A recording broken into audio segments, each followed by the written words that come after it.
Back on this 1974 Marshall 1987 Lead Mark II. Some parts that I'd ordered like 3 weeks ago finally arrived. Delivery times this time of year is just so much fun. Thanks, Santa.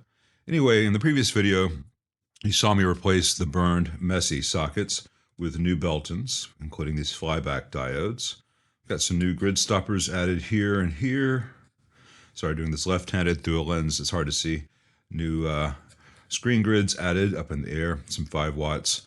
I went with 5.6K and 1K versus the 1.5K and 470 that you might find on some 6550 amps.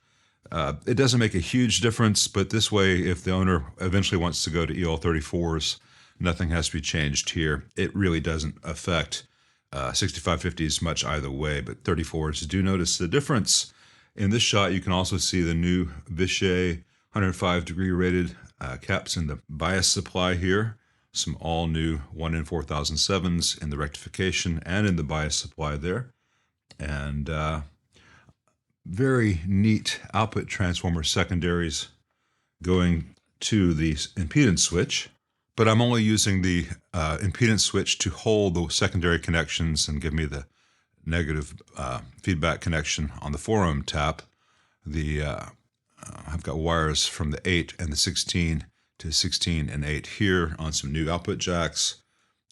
Just much more reliable connections all around. I think this will be a good thing going forward, and that big cluster of random wires everywhere is gone, and all the bad solder joints are gone, and the new tube sockets should not be prone to catching on fire. Down at the input end, we have another new cathode bypass cap there, another Vishay, that pretty blue, and everything throughout the preamp is still stock and original. All the pots cleaned up nicely. There's no noise on them. I removed all the pots from the chassis and cleaned all the points on the chassis and on the pots where all those grounds are made, and then retightened everything and put the wiper back on the treble pot that used to go to that janky added on pre-phase inverter master volume. In place of that really poorly done pre-phase inverter master volume that was in the amp as it came to me, I've got a dual gang Larimar post-phase inverter master volume with the twos and froms tightly twisted to each other to take advantage of common mode cancellation, which will provide the same effect as good shielding. I will be playing around with the lead dress of these green grid connections because sometimes the proximity to the black heater wire in particular can radically change the noise level of the amp. I often find it best to dress them approaching from the left as far from the red and the black heaters as possible. But I have to hear the amp to do that.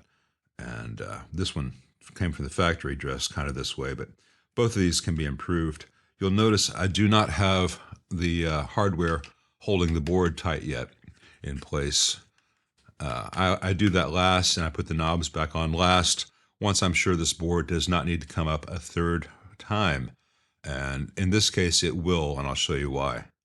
Here you can see this lovely resistor professionally mounted to the board, and this one just kind of up in the air. Why is that like that? Well, this is the 120K the schematic said to use for 6550s, so I dutifully put it in place. But with that in place, the output tubes could not bias warm enough. The range of the pot was insufficient to get the tubes biased properly. So I put in, I've left it here temporarily, and I was trying a 220K, so I disconnected this white wire from the bias tap, which normally goes to this terminal, this turret, which then ties to this on the trace. So it's just connected to this 220K, which is temped in here. And with 220K, the bias range is correct for 6550s with this amp. Why is it that the UK EL34 value works in this amp, but the US 6550 value does not? It's because this amp, now that I've powered it up and tested it, has a B plus around 370 volts DC when the 6550s are biased correctly. So this 74 is the beginning of the low B plus amps, which people love or hate. I like them. They're kind of neatly saturated, but others do not like them as much, and that is fine. But finding the right bias supply values can be tricky, So after I'm sure that nothing else needs to be changed, I will move this resistor here, and this temporarily ugly solution will go away. You can see I installed a new indicator here. The hardware is tightly clamped to the chassis, which holds this bulb in place. The wires are neatly twisted. Everything is bundled together and goes over to the power tube socket. And I honestly don't remember if I put this in the previous video because it's been a while because of the parts delay, but I recapped it. So all 3 filter caps have been changed out for these F&Ts, and in the process, I removed the old grounding hardware and cleaned all those connections and put them back together. So nice, good, clean, reliable grounds throughout. And all the transformer mounting hardware has been tightened up as well because it was all just a little bit loose. And that adds up over time. And a minor mea culpa, the original standoff screw, the brass one, broke when I was installing the board earlier in the process when I was putting the board back to test everything. It just sheared off flush for the top of the board. That can happen with the old Marshall standoffs. Brass is not a strong metal, and over the years it stresses. I don't think that I broke it from using brute force. I think that little bit of stress from putting the screw back just broke that camel's back. Just cumulative stress over the years. Over a short amount of time, that shiny new brass will tarnish and match the original ones still in the amp. The other 5 are original. All right, let's hear this bad boy. So I'm going into the high gain input of the high treble channel, and I'm jumpered over into the bass channel, the normal channel. Thing I should mention, on the video, that red light looks like it's flickering. That's just a trick of the frame rate. If I were framing this at 60 frames per second, you wouldn't be seeing that, but I'm at 24, so you are seeing that. It doesn't flash to the human eye. So let's start with the normal channel. That little bit you hear there is just bleed because this volume pot with that 5 nanofarad cap doesn't go all the way to 0. So I've got the 335.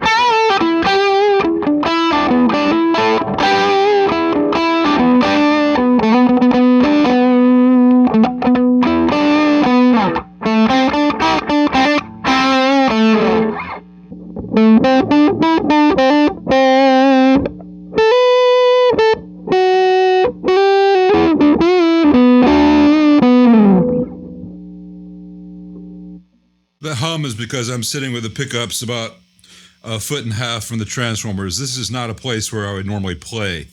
I'm going to leave the guitar volumes off for this next bit.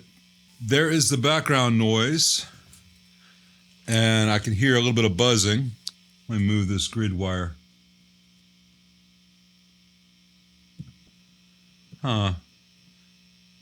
So that's something I want to address. Get that buzz out. Let's see what it sounds like when it's shielded. Bit better, but not as good as it can be.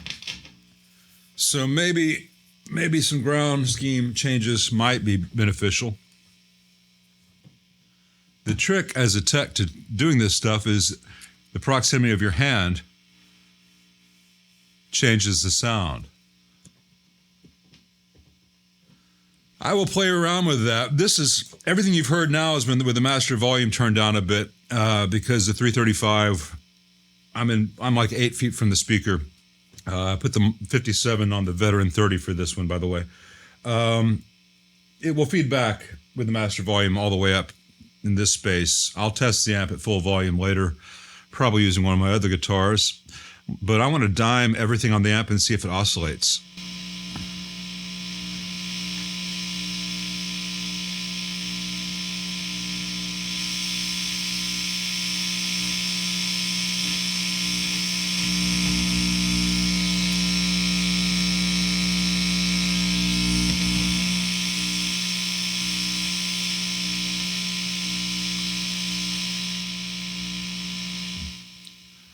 No oscillation. That's good. It'd be even quieter when the shield's in place, but I want to get rid of that buzzing. Now that buzzing may be a tube as well. Let me turn the master up.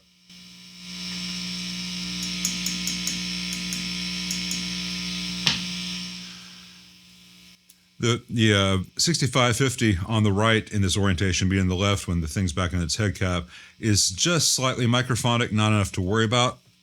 In a combo, that'd be a problem. But V1 is extremely microphonic, so I want to change that out right now and see not only if that noise goes away, because sometimes the socket becomes microphonic. This is an old General Electric 7025. It's probably as old as I am. Let's pop in a JJ. JJs are maybe not the best tonal solution, but they are usually not prone to microphonics or to heater issues. So let's see how this does as it warms up.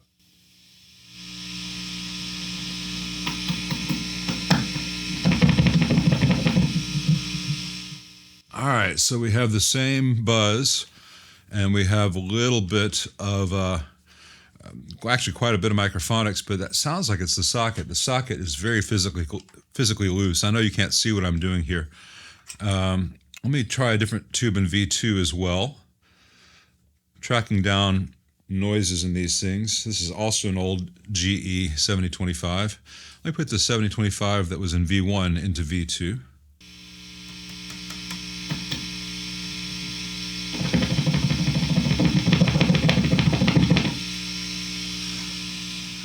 That was me jiggling the V1 tube socket. So I need to talk to the owner. The V1 socket is extraordinarily physically loose. I would like to change that out. And fortunately, this is from the era where the tube sockets are screwed in place with a nut rather than the ones which are riveted, which you find later. So I think at least changing the V1 socket to a Belton would be good. Feeling the other two preamp tube sockets. They're loose, but not terribly loose, not to the same extreme. I'll talk to the owner about whether he wants me to just do the one or to do all three. You know, the original sockets will be returned with the amp, no big deal as far as collecting goes. But, you know, they are mechanical things, and that when they wear out, they wear out. And the one in V1 is especially problematic. And I will talk to him about how quiet he wants it to be. I can get rid of that noise, that buzz. That is grounding. And I can do it without it being massively intrusive to the amp. It's just a matter of not trusting bus wires with the inherent eddy currents and ground loops that they create. And I've got plenty of videos up on Marshall ground schemes and how to improve them. It would be something that almost no one would know was done, except that, hey, none of that buzz, none of that hum would be there. And I would do it if it were my own amp, but it is not my decision to make. It is the owner's. So on the to-do list, possibly improving the ground scheme, hopefully replacing at least the V1 tube socket, if not all three preamp tube sockets, and then putting that floating bias resistor properly in place. And hopefully he'll greenlight all these things, not because I would make more money on the amp, but because this would be a better amplifier at the end of that process. So if I need to redo the grounds, I need to remove all these pots and everything and lift the board anyway, that's the time I would put this resistor back in place. So I'm not going to do that until I hear from the owner, because I like to do the next board pull just the one time. So let's see what he says.